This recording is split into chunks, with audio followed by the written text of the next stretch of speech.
Thank you, Madam Speaker. I thank the gentleman for yielding. The Majority Leader just a few minutes ago used the term danger to our democracy. Danger to our democracy. Think about this. Democrats have closed the Capitol, allowed proxy voting, kicked Republicans off committee, won't let Republicans serve on this select committee. First time in the history of the Congress, the Minority Leader was not allowed to put on a select committee the individuals he or she selected. First time in the history of our nation. Democrats are trying to end the Electoral College, trying to end the filibuster, trying to pack the court. This committee, the January 6th committee, altered evidence and presented to the American people as if it were true.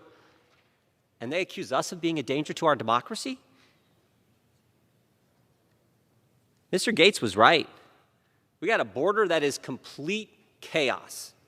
We have $6 gas in California, $4 gas everywhere else in the country. We have crime at record levels in every major urban area in this nation. And we have an inflation problem that's at a 40-year high. And this committee has more contempt resolutions for a purely political reason. I think the whole committee is purely political, designed to do one thing: keep President Trump off the ballot in 2024. The gentlelady from Wyoming, in her opening comments, used the term false message. False, she used to say big lie, now I guess it's false message. And I just jotted down, I thought when she said, I started jotting things down. False, think about all the false messages we have got from them in the last few years. They told us the protests in the summer of 2020 were peaceful. Got $1 billion worth of damage around our cities that says it wasn't. They told us the dossier was real. They told us it was Republicans who wanted to defund the police.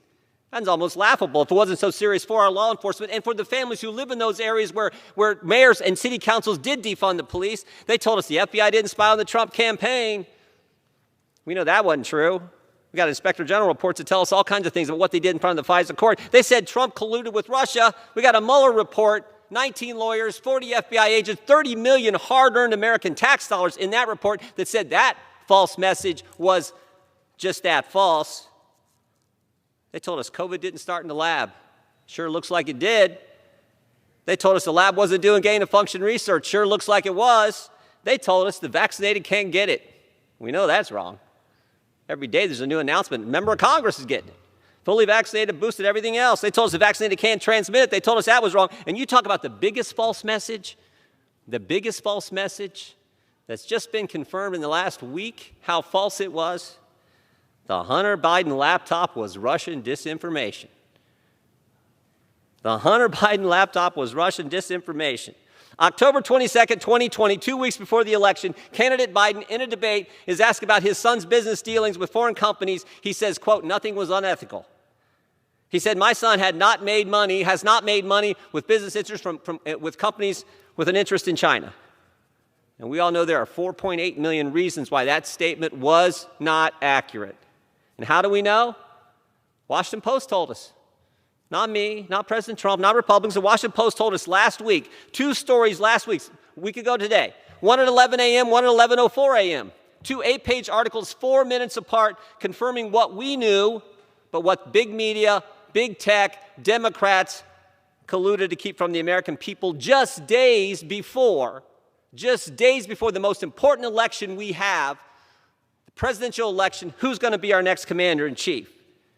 The laptop was real, the eyewitness was real, the emails were real. The only thing fake was that collusion from those individuals, those entities, to keep important information from we the people in the run-up to the most important election we have. And oh, by the way, they were joined by 51 former intel officials, joined in the collusion.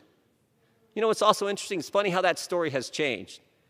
18 months ago, started off, wasn't his laptop, quickly switched to, well, it was his laptop, but it was Russian disinformation.